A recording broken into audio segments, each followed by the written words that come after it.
Wednesday lunch box recipe பார்த்துடலாமா? Lemon ரைஸும் புடலங்காய் பொரியல் தான். லெமன் ரைஸ் செய்கிறதுக்கு ஃபஸ்ட்டு கடாயில் கொஞ்சமாக நல்லெண்ணெய் விட்டுட்டு கடலைப்பருப்பு, உளுத்தம்பருப்பு, கடுகு, வேர்க்கடலை வேண்டாம்னா முந்திரி பருப்பு சேர்த்துக்கோங்க. அடுத்தது சின்ன வெங்காயம், காஞ்ச மிளகாய், ஒரே ஒரு பச்சை மிளகாய், கருவேப்பிலை சேர்த்து நல்லா வணக்கிக்கோங்க. அதுக்கப்புறமா நம்ம பிழிஞ்சு வச்சுருக்க லெமனை இந்த மாதிரி வடிகட்டியில் வடிச்சுக்கோங்க.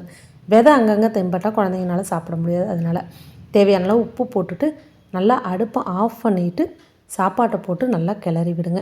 லெமன் ரைஸ் எப்பவும் செய்கிற மாதிரி தான். இதில் பருப்புகள் அதிகமாக சேர்த்திங்கன்னா சுவையும் நல்லாயிருக்கும். அதே சமயம் குழந்தைங்களுக்கு சாப்பிட்றதுக்கும் ரொம்ப பிடிக்கும். நல்லா கிளறி விட்டுட்டு சுட சுட காலையிலையும் சாப்பிட்டுட்டாங்க பசங்க, ஸ்கூலுக்கு எடுத்துகிட்டு போயிட்டாங்க.